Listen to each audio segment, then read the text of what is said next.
Happy New Year's Eve. Okay. Chapter 7 of The Calling by By-L.C PYE. Talia. We'll camp here for the night, Alone stated, breaking the silence. Alone's announcement was the first time anyone had spoken all day besides the few quiet discussions between Nadav and Alone regarding the trail we were following. Everyone kept to themselves and hardly acknowledged my presence. That was, except for Raph. He watched my every movement, which made me extremely anxious. I almost cried from relief at Alone's words. We had been walking all day without stopping, and my feet were begging for me to rest. My blistered skin rubbed against the heel of my boot with every step I took. Not being able to sleep for weeks had weakened my stamina. The slightest breeze could have pushed me over onto the forest floor. I'd never get up again. Everyone started to go about their tasks to make camp. Nadav and Raph headed deeper into the forest, each carrying a bow. Meanwhile, Eden and Hafsa built a fire in the middle of the clearing. I stood there unsure of what to do with myself. Alone and Adira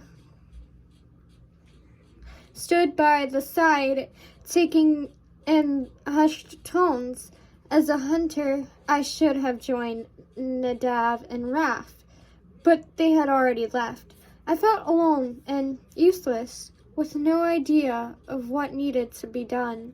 Glancing over my shoulder, I wondered if it was too late to go back, at least in Gasmere. I knew what was expected of me, even if no one wanted me around. Talia, wanna come find some water with me? Gil asked as he swung some canteens over his shoulder. I hesitated, wary of his intentions. You don't have to. I just thought maybe you wanted something to do. I grabbed one of the canteens from his extended hand. Thanks. The tightness in my chest loosened a bit. We left the others and walked deeper into the woods. With the setting sun, my mind briefly drifted to my parents and what they must be going through right now. I didn't regret my decision, but I still worried about how they reacted when they realized I had run away, especially before my calling. I needed to distract myself from that question before the guilt consumed me. I swallowed the lump in my throat and turned my attention to Gil. So, Gil, what is your role in the group? He looked at me confused. I assumed you're an artist. I waited for him to confirm, but he just stared at me, unaware of what I was asking. So I continued.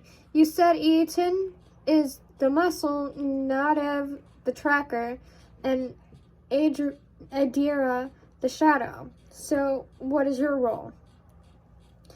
With a growing smile, Gil answered, my role is the most critical of all. His bravado oozed out of every word. I'm the glue that holds the group together. Without me, everyone would lose morale. Don't know if that's the right word. And be completely insufferable. My eyebrows rose as he paused for a moment to build suspense. I bring joy and laughter as the group's merryman, of course. A small laugh slipped from my lips before I could stop it. I don't doubt that one bit. You seem to be very adept at that role, I said, shaking my head. We approached a small creek and bent down to fill the canteens. The frigid water sent a shock through my body. It took all my restraint not to take off my boots and soak my feet in the cool water. But I didn't want to show Gil how hard today's journey had been on me. Gil, how long have you been tracking the kidnappers? Gil appeared over his shoulder, and his eyes saddened. It's been a full moon cycle. What? I asked in disbelief. We are getting closer, though, he spoke quickly. We were only a couple of hours behind them when they took your friend, he said, this last part as he shifted his eyes from me. My face fell at his response. Why did you decide to track them? Are you all from the same village? It's not common to see people from different callings travel together. Was someone from your village kidnapped too? His shoulders stiffened. Those are a lot of questions, he stiffly joked. Are you going to answer them? Gil refused to look me in the eyes. My heartbeat picked up a little after from his silence. I truly know nothing about them. What if they are murderers, or worse? This was a mistake. Only a fool would travel with strangers. Why did I do this? Because Jules had been kidnapped. She was in danger and I needed to save her. Who knew what type of abuse she was enduring? At least these strangers hadn't laid a hand on me, but I still couldn't let my guard down around them. The best way I could protect myself would be to figure out what their intentions were. To save Jules? These strangers were my best option, and I had to save her. I took a deep breath, and the tension and fear subsided. All I needed was for them to lead me to Jules. After that, we would part ways and never see each other again. I glanced at Gil, who stared at me with a concerned expression on his face. I didn't mean to worry you, but it would be better if you asked Alon your questions. I will. I planned to gather as much information as I could about them. When we returned, everyone was congregating around the fire. Yeaton was cooking some sort of stew over it that smelled amazing. I chose the empty spot next to Alon, while Gil went to sit next to his sister. Dinner will be ready soon. Hafsa has an extra bedroll for you to use, Alon said, without removing his gaze from the fire. Thank you, I replied, taking a deep breath. I turned toward Alon. I would like to know more about all of you, especially since we'll be traveling together. I sat up straight, showing my determination. Are you all from the same village? What are your plans with the women who have been kidnapped? This is what I wanted to ask, but didn't have the courage to. So instead, I took another deep breath and studied their features. When there was no answer, I tried again.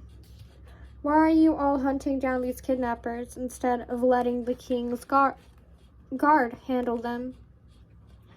Alon finally broke his trance with the fire and assessed me. Those are fair questions, but I'm not going to answer them. I can tell you each one of us sees the injustice being done to this land, and we will not stand for it. All 7 of us want to see these kidnappings stop before any more young women disappear. You can trust that our intentions are pure, and that we won't bring you any harm. How was I supposed to trust his words when I didn't know about them? All I wanted were some answers to who these people were, so that I could relax a little. They didn't owe me anything, but I didn't think my questions were that personal. Why does it matter if I know what village you guys are from? That's all I'm divulging. Divulging? He peered back into the fire, not saying any more of the subject. Okay, so what will you tell me about yourselves? Alon turned towards Hafsa and gave her a slight nod. I tensed and grabbed my bow next to me, assuming he had given her the order to kill me. When she handed me a bowl of Eaton's stew, I relaxed. Try not to worry. We don't wish you We don't wish to harm you, she whispered. Her kind expression tried to impress upon me that her words were true. If we wanted to kill you, we would have done it when we first noticed you following us, Raph interjected without taking his attention from sharpening his daggers. Determined to ignore him, I took a spoonful of the stew, and a moan escaped my lips. I was shocked by the delicious flavors. I hadn't eaten anything since Mother's blueberry scones yesterday morning, and before I realized it, I had shoveled the rest of the stew into my mouth. All 7 of them focused on me, seemingly amused by my unladylike behavior. My cheeks warmed, and I ducked my head and stared at my feet. Besides being the muscle, Eaton is also an expert cook. He can make anything taste delicious, Gil chuckled, as he ladled more of the stew into my bowl. That's not true. I couldn't salvage the dinner you cooked for us. A deep laugh escaped Eaton. That wasn't my fault, Raph distracted me. It's his fault it burnt. It would have been the best dinner any of you had ever tasted, Gil retorted. The whole group erupted with laughter. A small smile even flitted across Adria's face as she shook her head. The sides of my mouth lifted into a smile as I watched them poke fun at each other and reminisce over their shared past.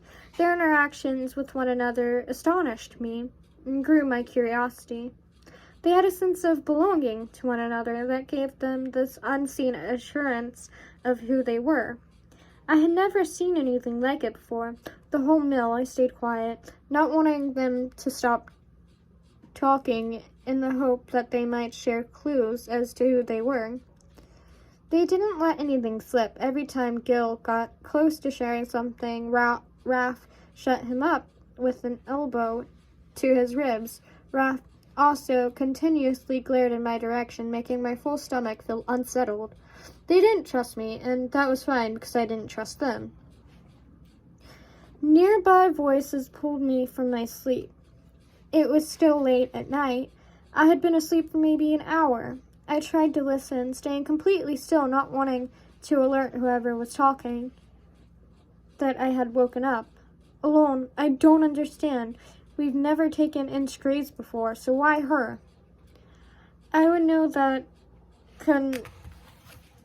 condensing, gruff voice anywhere. Raph, alone, replied authoritatively.